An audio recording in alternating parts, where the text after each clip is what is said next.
Vehicle power plant and transmission characteristics. Power plant मतलब यहाँ पे क्लियर है ना। पावर प्लांट मतलब कि जहां से पावर जनरेट हो रहा है और जहां तक पावर जा रहा है, मतलब कंबशन इंजन से लेके ड्राइव व्हील्स तक अपन बोलते हैं पूरा पावर प्लांट। और ट्रांसमिशन मतलब जहां से पावर ट्रांसमिट हो रहा है। तो कंबशन इंजन को अगर हम हटा देंगे तो जितने भी पार्ट्स हमारे बचते हैं ड्राइव व्हील्स तक, उसको अपन बोलते हैं ट्रांसमिशन। जैसे इसमें आपका जो गियर सिस्टम है या जो आपकी एक्सेल्स हैं, ठीक है, जो आपका ड्राइव गियर है, वो सारा का सारा आएगा आपका ट्रांसमिशन में। और जो कंपोनेंट ट्रांसमिशन का है वो इनहेरेंटली पावर प्लांट का भी है ना। तो ये क्लियर है। पावर प्लांट मतलब कि जहां पावर जनरेट हो रहा है। तो आईसी इंजन को इंक्लूड कर देंगे तो पावर प्लांट बन जाता है हमारा। और अगर सिर्फ उसी को हटा देंगे तो हमारा आ जाता है ट्रांसमिशन सिस्टम। तो अपन देखते हैं किसी व्हीकल की पावर प्लांट और ट्रांसमिशन कैरेक्टरिस्टिक्स कैसी होनी चाहिए। तो पहले हम स्टार्ट करते हैं पावर प्लांट कैरेक्टरिस्टिक्स से। ये एक आइडियल कैरेक्टरिस्टिक्स है, torque speed characteristics of A power plant या ट्रांसमिशन सिस्टम, जो भी अपन बोले फॉर ऑटोमोबाइल्स। तो इसको आइडियल क्यों बोला है? अगर आप इस कर्व को देखेंगे, एक फॉर्मूला हमें अच्छे से पता है। What is power? Power is equal to speed into torque, है ना। Power is equal to speed into torque. तो किसी भी एप्लीकेशन की रिक्वायरमेंट ये होती है कि हमें हमेशा कांस्टेंट पावर मिले उस पर्टिकुलर इक्विपमेंट से। जैसे हमारे पास अगर यहाँ पे व्हीकल है तो हम ये चाह रहे हैं कि हमारी कोई भी स्पीड रेंज हो, हमें हमेशा कांस्टेंट पावर आउटपुट मिले। तो ये एक आइडियल कैरेक्टरिस्टिक्स है। और ऑब्वियसली अगर हम कांस्टेंट पावर चाहते हैं तो इसका मतलब ये है कि स्पीड जो है इट विल वेरी हाइपोथेटिकली और hyperbolically with the torque, because power is equal to speed into torque. अगर पावर को कांस्टेंट रहना है तो स्पीड और टॉर्क के बीच जो रिलेशन है वो हमारा रहेगा हाइपरबोलिकली। तो अगर अपन स्टार्टिंग से देखें फ्रॉम जीरो, जीरो पोजीशन पे अपन अगर देखेंगे तो आप देखोगे जो स्पीड है वो मैक्सिमम है जीरो पोजीशन पे। मतलब जीरो स्पीड पे हम देखेंगे जो टॉर्क है वो हमारा मैक्सिमम है। फिर थोड़ी थोड़ी सी स्पीड के बाद क्या होता है, टॉर्क एकदम से हाइपरबोलिकली डिक्रीज होने लगता है और सबसे आखिरी में मैक्सिमम स्पीड पे मिलेगा हमें मिनिमम टॉर्क। ठीक है ना। ये जो पूरी साइकिल है, इस पूरे कर्व में आप देखेंगे कि जो पावर है वो हमें कांस्टेंट दिख रहा है। जो पावर है वो हमारा कांस्टेंट है। तो ये एक आइडियल कैरेक्टरिस्टिक्स है, आइडियल परफॉर्मेंस कैरेक्टरिस्टिक्स है। तो यहाँ पर आपकी दो चीजें इंपॉर्टेंट है, एक तो पावर प्लांट और दूसरा आपका ट्रांसमिशन। अगर हम लोकोमोटिव्स की बात करें, हम ऑटोमोबाइल्स की बात करें, तो दोनों में ही दो चीजें मेन होंगी। अगर अपन नॉर्मल व्हीकल्स की बात करें तो सबसे इंपॉर्टेंट जो पार्ट होता है वो होता है हमारा इंटरनल कंबशन इंजन, क्योंकि हमारा टॉर्क वहीं से प्रोड्यूस होता है, पावर वहीं से प्रोड्यूस होता है। तो वहां पे अगर हम कन्वेंशनल व्हीकल्स की बात करेंगे तो वहां पर हम देखेंगे इंटरनल कंबशन इंजन की कैरेक्टरिस्टिक्स। लेकिन अगर हम ट्रैक्शन सिस्टम की बात करें, सपोज, है ना, ट्रैक्शन सिस्टम में हम जानते हैं सबसे मेन जो कंपोनेंट होता है वो होती है हमारी मोटर। तो वहां पे हम बात करेंगे फिर मोटर की कैरेक्टरिस्टिक्स की। तो कोई भी ऑटोमोबाइल हो, यहाँ पे दो चीजें इंपॉर्टेंट होती है, एक तो आपका कंबशन इंजन और दूसरा आपका मोटर। तो ये जो हमने अभी सामने देखा है, तो जो हमने अभी कर्व देखा है, that is speed torque characteristics. आप देखेंगे कांस्टेंट पावर कैरेक्टरिस्टिक्स है, मतलब आइडियल सिचुएशन है। स्टार्टिंग में टॉर्क आपका मैक्सिमम है, फिर एक स्पीड के बाद टॉर्क विल स्टार्ट डिक्रीसिंग हाइपरबोलिकली, और जहां पे हमारी मैक्सिमम स्पीड होगी वहां पे हमारा टॉर्क जो है हमको मिनिमम मिलेगा। टॉर्क मतलब एक फोर्स होता है for rotational motion of the wheel, है ना। ये हमको क्लियर है। Power is equal to torque into speed. तो since the internal combustion engine and electric motor are the most commonly used power plants for vehicles, तो यहाँ पर हम अब रिव्यू करेंगे इनकी कुछ कैरेक्टरिस्टिक्स। ये थी आइडियल सिचुएशन, ठीक है ना। अब अपन देखेंगे रियल जो कर्व्स आते हैं वो कैसे आते हैं। जो पहले वाला कर्व आपको दिख रहा है that is for internal combustion engine, और जो सेकंड वाला कर्व है वो है ट्रैक्शन सिस्टम के लिए किसी भी इलेक्ट्रिक मोटर का कर्व। अगर आप इन दोनों कर्व को कंपेयर करेंगे, है ना, पहले अपन देखते हैं इंटरनल कंबशन इंजन का कर्व। तो पावर वर्सेस टॉर्क, ठीक है ना, पावर वर्सेस टॉर्क है हमारा, और पावर वर्सेस हमारा स्पीड है। हमने यहाँ पे 3 एक्सिस लिए हैं, है ना। यहाँ पे ये पावर है, ये स्पीड है, और ये हमारा टॉर्क है, ठीक है ना। पावर, स्पीड, और ये हमारा टॉर्क है। तो स्पीड के रिस्पेक्ट में पावर और स्पीड के रिस्पेक्ट में टॉर्क, तो दो कर्व बने हुए हैं, देखिए आप, ये टॉर्क का है और ये हमारा पावर का है। ये प्रैक्टिकल इंटरनल कंबशन इंजन का है। तो अगर हम इसको कंपेयर करें इस आइडियल सिचुएशन से, ठीक है ना, ये आइडियल कर्व है, अगर हम इसको इससे कंपेयर करें तो हम ये देखेंगे this is far away from the ideal characteristics. देखिए आप, सबसे पहले अपन बात करते हैं सपोज स्पीड और टॉर्क की। स्टार्टिंग में हम क्या देखेंगे, स्टार्टिंग की स्पीड में हमारा टॉर्क मैक्सिमम था, और ये टॉर्क हमको बीच की स्पीड पे, मतलब 3000 आरपीएम को अगर हम मान लें कि इंटरमीडिएट स्पीड है, इस बीच की स्पीड पे हम देखेंगे कि टॉर्क हमको मैक्सिमम मिल रहा है, मतलब ऑलमोस्ट कांस्टेंट ही है। फिर मिड की, मतलब ये मान के चलते हैं कि यहाँ पे शायद मिड में जो कंबशन इंजन की जो क्वालिटी है वो बहुत अच्छी होगी, ओके, या फिर इंजन की इंजन का जो आपका कह सकते हैं कि जो टॉर्क है वो मैक्सिमम है ना, तो यहाँ पे सबसे बेस्ट क्वालिटी हमें मिल रही है। इसके बाद हम देखेंगे टॉर्क जो है वो हमारा धीरे धीरे क्या होने लगा है, कम होने लगा है। तो ये जो कैरेक्टरिस्टिक्स है बहुत दूर है अभी, मतलब it's far away from the ideal characteristics जो हमने अभी पीछे देखी थी। ऐसे हम पावर की बात करेंगे, पावर और स्पीड की, तो पावर आपका ऑलमोस्ट इंक्रीज हो रहा है, ठीक है ना, बिल्कुल आपका इंक्रीज होता ही जा रहा है, और फिर एक स्पीड के बाद आके ये जो हम पॉइंट देख रहे हैं इसके बाद कहीं ना कहीं आके ये कांस्टेंट हो जाएगा। तो ये भी देखेंगे, ये वाली जो पावर की कैरेक्टरिस्टिक्स है ये भी बहुत आपकी फार अवे है फ्रॉम द आइडियल कैरेक्टरिस्टिक्स। तो कंबशन इंजन के केस में मतलब 50% मैच हो रही है कैरेक्टरिस्टिक्स, 50% जो है वो आपकी डेविएशन है फ्रॉम द आइडियल कैरेक्टरिस्टिक्स। तो ये हमारी एक इंटरनल कंबशन इंजन की बात हुई, speed, power and speed torque characteristics, ठीक है। अब यहाँ पर हम देखते हैं, सपोज हम किसी मोटर को यूज कर रहे हैं फॉर द ट्रैक्शन सिस्टम, तो मोटर की, अगर आप मोटर की कैरेक्टरिस्टिक्स देखोगे तो मोटर की कैरेक्टरिस्टिक्स बहुत ज्यादा मिलती हैं विद द आइडियल कैरेक्टरिस्टिक्स जो हमने पहले भी देखी थी, है ना। ये मोटर हम कहाँ यूज कर रहे हैं, ट्रैक्शन सिस्टम के लिए। अगर ईवीज है तो हम ईवीज में भी यूज कर सकते हैं, है ना मोटर। आप देखिए सबसे पहले शुरुआत में हम देखेंगे, शुरुआत में क्या है, हमारा पावर 0 है, तो यहाँ पर आके पावर हमारा मैक्सिमम हो गया, कांस्टेंट हो गया, तो कहीं ना कहीं this is our base speed, ठीक है ना। क्या हुआ, बेस स्पीड पे आके हमारा पावर कांस्टेंट हो गया और हमें मैक्सिमम मिला है, this is our base speed of the motor. अब क्या होगा, बेस स्पीड के बाद हमें कैसे कांस्टेंट पावर मिलता है, क्योंकि वोल्टेज हमारा कांस्टेंट हो जाता है आके, आपने पढ़ा होगा मोटर्स में, वोल्टेज आके कांस्टेंट हो जाता है। वोल्टेज तो कांस्टेंट हो जाता है, लेकिन जो फ्लक्स है वो कहीं ना कहीं वीक पड़ने लगता है, जो फ्लक्स है हमारा वो कहीं ना कहीं वीक पड़ने लगता है, तो उससे हम देखेंगे कि जो टॉर्क है वो हमारा बहुत हाइपरबोलिकली रिडक्शन है इसमें, आप देखिए, ठीक है ना। बेस स्पीड के बाद रिडक्शन चालू हो गया, मतलब बेस स्पीड के बाद वोल्टेज कांस्टेंट है हमारा, no doubt, but flux starts weakening, तो इससे जो टॉर्क है वो आपका नीचे की तरफ आने लगा है। स्टार्टिंग में क्या था, टॉर्क कांस्टेंट था, आपका मैक्सिमम था, जो कैरेक्टरिस्टिक से हम ये बात कर रहे थे ना, आप देखेंगे तो ये और ये कैरेक्टरिस्टिक ऑलमोस्ट सेम है। तो जो मोटर है उसमें इतनी दिक्कत नहीं है, क्योंकि मोटर की कैरेक्टरिस्टिक्स बहुत मैच होती है विद आइडियल कैरेक्टरिस्टिक्स, लेकिन जो इंजन है इसमें दिक्कत है। तभी क्या होता है कि जब हम कंबशन इंजन यूज करते हैं तो हमें एक गियर सिस्टम की बहुत जरूरत होती है स्पीड चेंज करने के लिए, जबकि मोटर के केस में एक सिंगल गियर या डबल गियर सिस्टम भी काम कर जाता है फॉर द ट्रांसमिशन, ठीक है। इसको अपन आगे देख लेते हैं, जैसे अगर हम एक मल्टी गियर, एक होता है मल्टी गियर ट्रांसमिशन, एक होता है आपका single gear, double gear transmission. Gear सबसे पहले जानते हैं व्हाट इज गियर। गियर का मतलब ये होता है कि आपका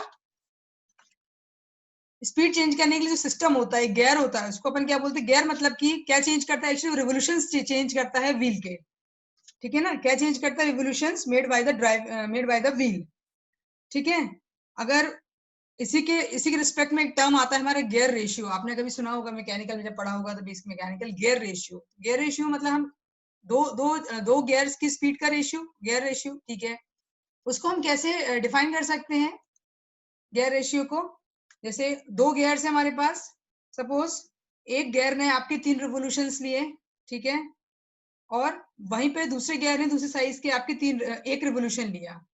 suppose we have 2 gears different sizes के, फर्स्ट गियर है उसने 3 रिवोल्यूशन लिए, और जो सेकंड वाला गियर है उसने आपका 1 रिवोल्यूशन लिया, डिफरेंट साइज का है वो, तो इसमें गियर रेशियो क्या हो जाएगा हमारा 3:1, 3:1। तो ये जो गियर है या जो गियर रेशियो है वो ही मतलब एक पूरा एसेंस है कार की परफॉर्मेंस का, जो ये बताता है कि हमारी कार की स्पीड किस तरीके से चेंज होगी, स्लोप पे किस तरीके से गाड़ी हमारी ऊपर की तरफ जाएगी, कभी हिल्स वगैरह है वहां पे आपको गाड़ी लेके जाना है तो किस तरीके से वो आपकी जाएगी। तो जो पूरा परफॉर्मेंस है ना वो कहीं ना कहीं गियर सिस्टम से कनेक्टेड है।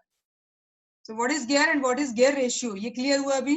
तो आप ये देखेंगे कि मल्टी गियर ट्रांसमिशन क्यों चाहिए पड़ता है हमको फॉर इंटरनल कंबशन इंजन्स, ठीक है।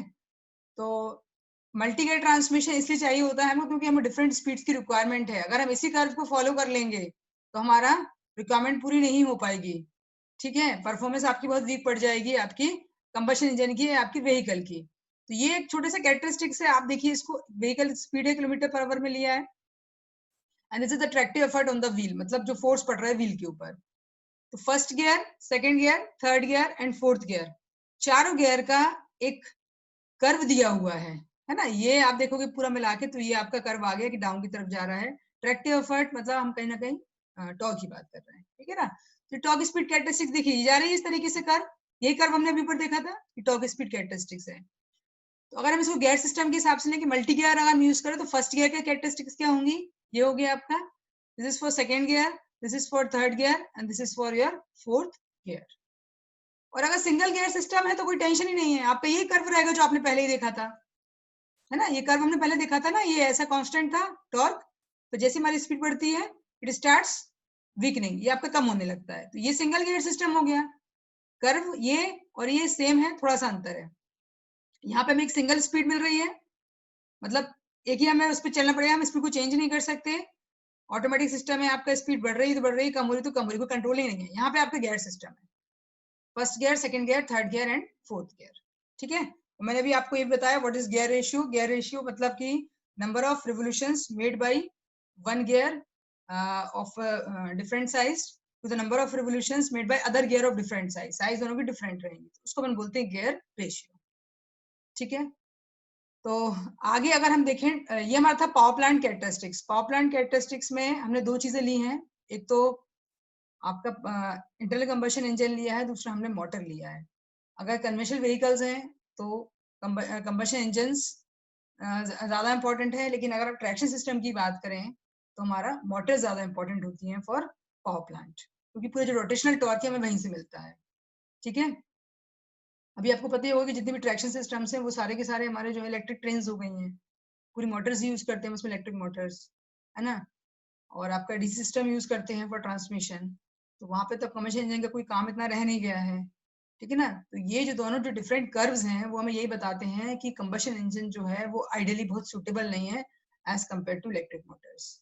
और ये हमारा है, this is for multi gear transmission जो है वो हमने क्यों यूज किया है, वो हमने इसलिए यूज किया है ताकि हम इस कर्व को मॉडिफाई करके ऐसा कर सकें for matching the ideal characteristics. और ये अगर आप सिंगल यूज करोगे तो this is your single transmission system. So transmission characteristics, transmission characteristics depends upon the characteristics of power plant and the performance characteristics of vehicle, ठीक है। चलिए, तो ट्रांसमिशन मतलब क्लियर है ना कि जब पावर कंबशन इंजन में जो पावर प्रोड्यूस हुआ है उसको हमें कैसे लेके जाना है शाफ्ट के थ्रू द ड्राइविंग व्हील्स, मतलब टोटल पावर वहां से वहां तक कैसे ट्रांसमिट करें। जैसे पावर, जैसे अपना पावर सिस्टम होता है उसमें आपने पावर जनरेट किया 11 kV पे, ठीक है। तो वहां से लेके पावर कैसे आता है कंज्यूमर्स तक, बहुत बड़ी साइकिल होती है ना। उसमें ट्रांसमिशन भी होता है, फिर डिस्ट्रीब्यूशन होता है, डिस्ट्रीब्यूशन इंडस्ट्रियल एरिया में अलग होता है, सबस्टेशन में अलग होता है, सबका अलग अलग लेवल्स होता है, कभी स्टेप अप होता है, कभी स्टेप डाउन होता है। तो आप उस तरीके से समझ लीजिए, जनरेशन वाला था वो पावर प्लांट हो गया आपका, ठीक है ना। अब ट्रांसमिशन मतलब कि कैसे पावर को हमें ट्रांसमिट करना है कंबशन इंजन से आपके व्हील्स तक।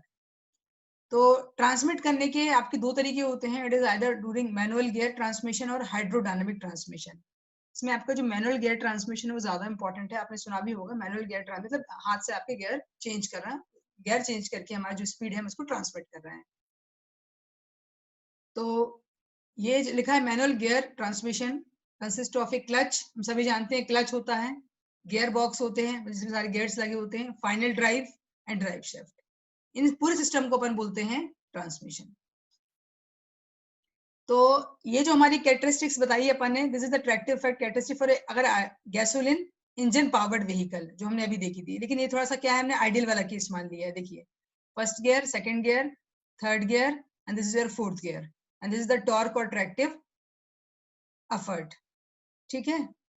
और अगर आप एक ये मान के चलें कि सपोज हमारे पास 4 गियर है, 4 स्पीड गियर बॉक्स है, जनरली 6 गियर्स होते हैं, किसी किसी गाड़ी में आपके 5 भी होते हैं, और अगर हाई लेवल की गाड़ी तो उसमें और ज्यादा भी हो सकते हैं, है ना। ऑटोमेटिक व्हीकल्स भी आ रही हैं अभी जिसमें कि हाथ से हमें गियर नहीं चेंज करना पड़ता है, ऑटोमेटिकली गियर चेंज होता है, मतलब हाथ से करना पड़ता है, आई मीन टू से इसमें क्लच वगैरह नहीं दबाना पड़ता है हमको।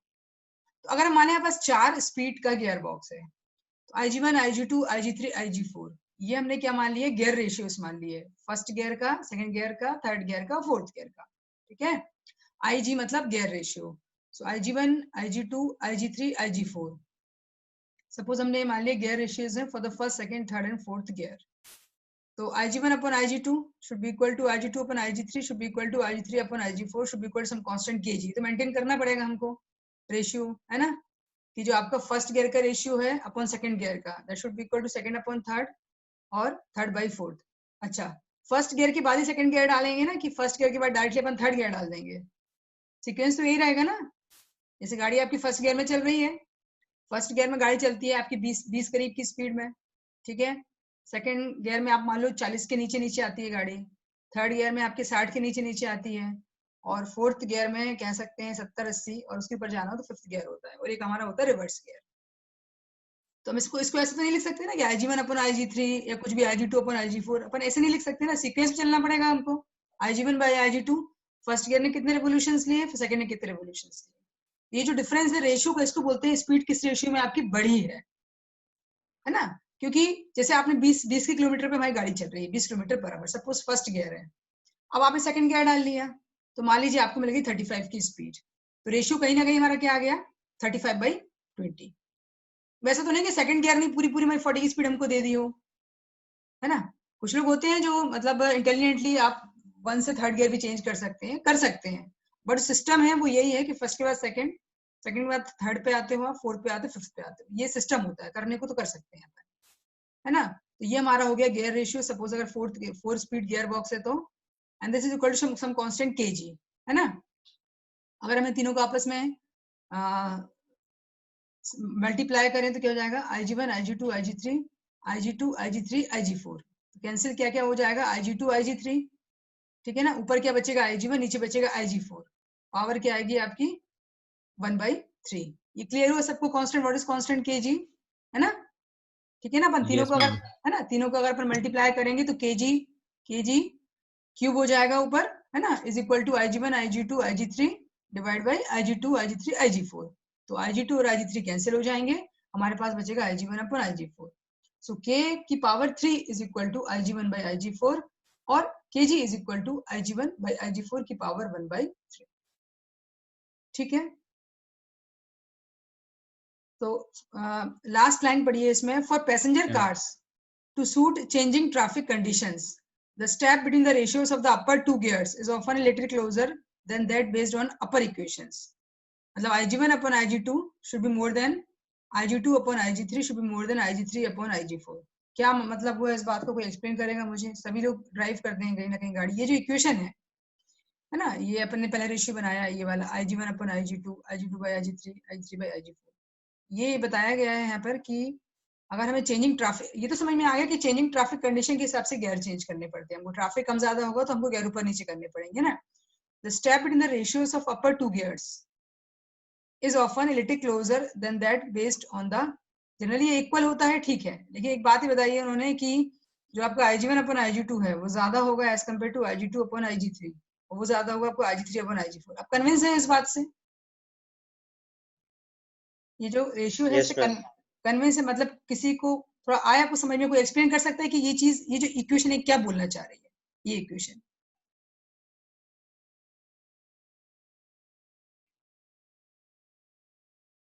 IG1 upon IG2 should be equal to greater than IG2 upon IG3।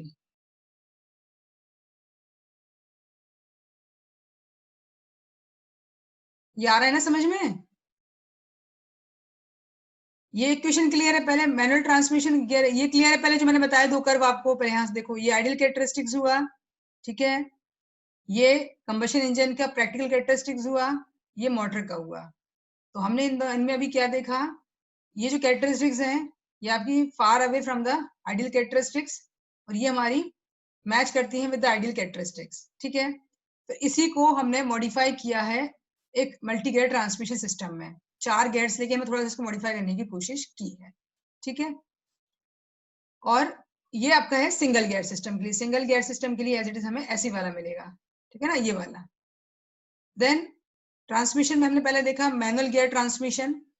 Manual gear transmission मतलब कि पहली बात तो है कि ट्रांसमिट कैसे करना है पावर, और उसको मल्टी गियर में कैसे ट्रांसमिट कर सकते हैं पावर को अलग अलग स्पीड्स पे, तो अगर 4 स्पीड गियर बॉक्स है हमारे पास, तो हमने IG1, IG2, IG3, IG4 4 gear ratios माने, और हमने एक रिलेशन माना कि इनका जो रेशियोज होगा वो अप्रोक्सीमेटली बराबर होगा। ठीक है, तो यहाँ से हमारी आ गई kg की वैल्यू IG1 बाई IG4। फिर बाद में ये बताया है कि होता ये है कि जनरली फॉर पैसेंजर कार्स, मतलब जब लोड बहुत ज्यादा, पैसेंजर कार्स मतलब क्या हुआ, जहाँ पे लोड बहुत ज्यादा है, भीड़ बहुत ज्यादा है। अगर आपकी नॉन कमर्शियल कार्स है तो आप तो वैसे भी लोडिंग उतनी ज्यादा होती नहीं है, तो इंसान अकेले ट्रैवल करेगा, 2 लोग होंगे, 3 लोग होंगे कार में। कभी कभार जब हम बहुत लॉन्ग डिस्टेंस पे जाते हैं, लॉन्ग ड्राइव पे, तो फैमिली के 4-5 लोग होंगे, मगर बहुत ज्यादा लोडेड नहीं रहेगी हमारी कार, है ना। लेकिन जो पैसेंजर कार से मतलब उसमें लोड बहुत ज्यादा रहेगा, और उसी में उसको ट्रैफिक चेंज हो रहा है उस कंडीशन को पूरा सूटेबल बनाना है। तो उस जगह ये सिचुएशन जो है ना ये एग्जिस्ट कर रही है। यहाँ पर उस जगह ये नहीं हो पाएगा कि बराबर होंगे, उस जगह आपकी सिचुएशन जो है ना वो एग्जिस्ट करेगी। IG1 upon IG2 should be more than IG2 by IG3।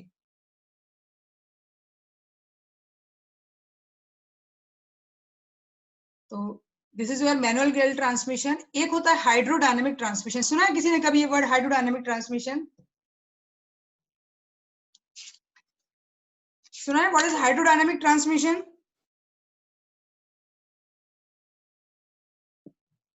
अच्छा ये बताओ कि अपन जो ये जो ट्रांसमिशन कर रहे हैं मल्टी गियर से, तो बेसिकली अपन स्पीड कैसे चेंज कर रहे हैं? अपन स्पीड कैसे चेंज कर रहे हैं? बाय चेंजिंग द टॉर्क, है ना। ठीक है, power is equal to speed into torque. अगर हमें स्पीड चेंज करना है तो उसका मतलब हमें टॉर्क को वेरिएबल करना है। तो वो हम स्पीड चेंज कर रहे थे गियर से, तो अपन बोले कि स्पीड चेंज हो रही है, एट्रैक्टिव फोर्स चेंज हो रहा है, या हमारा टॉर्क चेंज हो रहा है, सब सेम है अभी। ठीक है ना। चेंज होने का तरीका अलग अलग हो सकता है, लेकिन चेंजिंग जो फैक्टर्स हैं वो हमारे सेम है, टॉर्क एंड स्पीड। ठीक है, तो एक तरीका होता है हमारे पास हाइड्रोडायनामिक ट्रांसमिशन। इसमें क्या होता है कि अपन एक टॉर्क कन्वर्टर यूज करते हैं ऑटोमेटिक गियर बॉक्स के साथ। जैसे मान लो, जैसे अपने पावर कन्वर्टर्स होते हैं, क्या करते हैं power converters, suppose I am having 230 volt AC। ठीक है, और मेरी रिक्वायरमेंट है कि मुझे चाहिए 120 वोल्ट DC। तो क्या करेंगे अपन वहां पे कंट्रोल रेक्टिफायर लगा देंगे। कंट्रोल रेक्टिफायर मतलब AC टू DC कन्वर्टर, जिससे मुझे 120 वोल्ट DC सप्लाई मिल सके। ठीक है, कन्वर्टर क्या करता है, कन्वर्टर में हम क्या करते हैं, we will vary the firing angle from 0 to 90 degree, और जहां पर हमें अपना आउटपुट मिलेगा वहां पे हम उसको सेट करके अपना जो है ना आउटपुट DC में ले लेंगे। उसको अपन क्या बोलते हैं, converter. That is your power converter, क्योंकि अगर पावर चेंज कर रहा है, वोल्टेज चेंज कर रहा है, AC को DC में कन्वर्ट कर रहा है। उस तरीके से एक तरीका ये भी है कि अगर हमें बहुत हाई हाई टॉर्क चाहिए पैसेंजर कार्स में, या हैवी स्पीड चाहिए, तो एक टॉर्क कन्वर्टर आता है जो टॉर्क को भी चेंज करता है। अभी टॉर्क कन्वर्टर को हम कपल करेंगे with the automatic gear box. ठीक है ना। टॉर्क कन्वर्टर कंसिस्ट ऑफ, ये जो दिख रहा है आपको figure, this is torque converter, it consist of 3 rotating elements. इसमें एक पंप होता है, इम्पेलर। ठीक है, एक टरबाइन होता है, और एक होता है रिएक्टर, जो कि आपको फिगर में दिख रहा होगा। पंप होता है, एक टरबाइन होता है, एक रिएक्टर होता है। ठीक है ना। तो ये कहानी किस किस के बीच की है, ये लगेगा कहाँ पे टॉर्क कन्वर्टर, क्या लगता है आपको? देखिए, इंजन से हमारा टॉर्क मिल रहा है हमको, और वहां से लेके हमारी पूरी कहानी आती है गियर बॉक्स तक, है ना। गियर बॉक्स तक आती है ना, तभी तो हमने टॉर्क कन्वर्टर जो यूज कर रहे हैं वो यूज कर रहे हैं गियर बॉक्स तक। तो इसका मतलब इंजन और गियर बॉक्स के बीच में आएगा हमारा टॉर्क कन्वर्टर, है ना। जैसे जैसे मान लीजिए आपकी जो सप्लाई सिस्टम है, ठीक है ना, सप्लाई सिस्टम मतलब इंजन हो गया, सपोज 230 वोल्ट AC, बीच में कन्वर्टर था तो हमारा टॉर्क कन्वर्टर आ गया, लास्ट में हमें जो भी हमारी रिक्वायरमेंट है वो हमारा आ जाएगा लोड। तो यहाँ पे लोड क्या होगा, गियर बॉक्स। गियर बॉक्स के थ्रू हम क्या करेंगे, स्पीड चेंज करेंगे। गियर बॉक्स सेम रहेगा, सिर्फ हमने टॉर्क कन्वर्टर इंसर्ट कर दिया है इंजन और गियर बॉक्स के बीच में।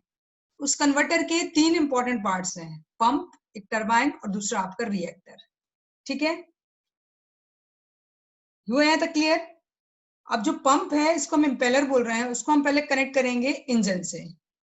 ठीक है ना, the pump is connected to the engine.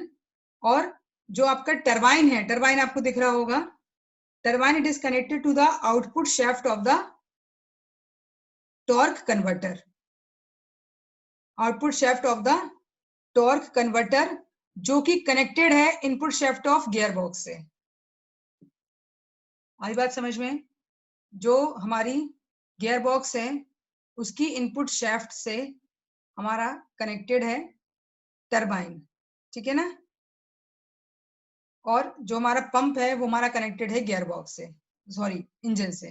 मतलब पहले हमारा इंजन आया, then pump, then turbine, it is connected to output shaft. ये दिख रही है हमारी आउटपुट शाफ्ट, ठीक है ना। Turbine is connected to output shaft of the converter. ये क्रॉस सेक्शनल व्यू शो किया है, ठीक है ना। Then this output shaft is coupled to the input shaft of the gearbox, ठीक है। अब यहाँ पे हमें एक दिख रहा है, एक सिंगल वे क्लच लगा हुआ है ना। इस सिंगल वे क्लच से एक रिएक्टर कनेक्टेड है। ये सिंगल वे क्लच से एक रिएक्टर कनेक्टेड है। ये रिएक्टर क्या करेगा यहाँ पे, इसका फंक्शन ये है कि जो भी हमारा टॉर्क डेवलप हुआ है, output torque should be more than the input torque. जो भी हमारा जो रिएक्टर यहाँ पे लगा हुआ है, आपको दिख रहा होगा यहाँ पे, ठीक है ना।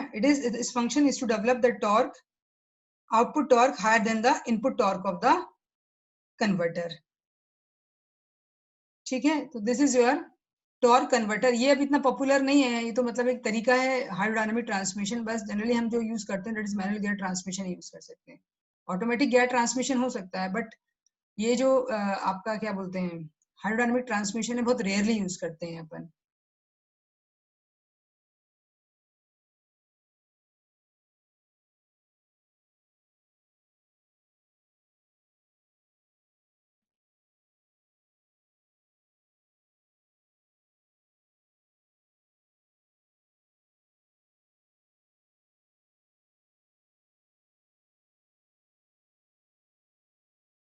ठीक है, किसी को डाउट है तो पूछ लो।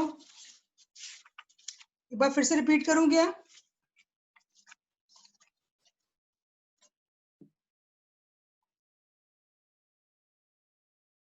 ये क्लियर है व्हाट इज पावर प्लांट यार? पावर प्लांट मतलब कि total system consisting of internal combustion engine plus transmission system. और अगर कंबशन इंजन को हटा देंगे तो जो बचता है उसको बोलते हैं ट्रांसमिशन। दोनों में यही डिफरेंस है। पावर प्लांट में इंजन भी आता है और ट्रांसमिशन में इंजन नहीं आता है। ट्रांसमिशन में इंजन के बाद की कहानी स्टार्ट होती है, ठीक है। ये जो था हमारा, this was the characteristics of ideal combustion engine बोले हैं, आइडियल मोटर बोले फॉर द ट्रैक्शन सिस्टम। ये हमारे आइडियल कैरेक्टरिस्टिक्स हैं, ठीक है। We know that power is equal to speed into torque, ठीक है ना, कांस्टेंट। और हमारी आइडियल सिचुएशन यही होती है किसी भी चीज की कि हमें कांस्टेंट पावर मिले फुल रेंज के हिसाब से, ठीक है ना। तो अगर कांस्टेंट पावर हमको चाहिए तो इसका मतलब जो है वो टॉर्क है वो वेरी होगा hyperbolically with respect to the speed, because power equal to speed into torque, ठीक है। देन ये हमारा एक प्रैक्टिकल कर्व्स हैं for the engine and for the motor for traction and engine for vehicle. तो इसमें जो आपका इंजन है इसकी कैरेक्टरिस्टिक्स उतनी मैच नहीं हो रही है with respect to the ideal one, और जो हमारी मोटर की कैरेक्टरिस्टिक्स हैं वो हमारी लगभग मैच हो रही है विद द आइडियल कैरेक्टरिस्टिक्स। इसीलिए हमें जो कंबशन इंजन है उसकी कैरेक्टरिस्टिक्स को मॉडिफाई करना पड़ेगा using multi gear transmission system. ये सिंगल गियर है, ये हमारा मल्टी गियर सिस्टम है, ठीक है ना। देन ट्रांसमिशन कैरेक्टरिस्टिक्स में we have manual gear as well as we have hydrodynamic transmission. Manual gear में जो आपका इंपॉर्टेंट है that is your gear ratio, ठीक है। अगर 4 स्पीड गियर बॉक्स मतलब 4 स्पीड्स हमको मिलेंगी, रेशियो जो है 1/2, 2/3, 3/4 should be equal to some constant k g, ठीक है।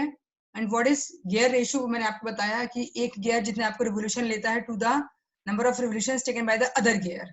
जैसे अगर एक गियर ने आपके 3 रिवोल्यूशंस लिए और उसी समय में आपके सेकंड गियर ने आपके 1 रिवोल्यूशन लिया, रिवोल्यूशन मतलब व्हील का, है ना, तो आपका रेशियो जाएगा 3:1।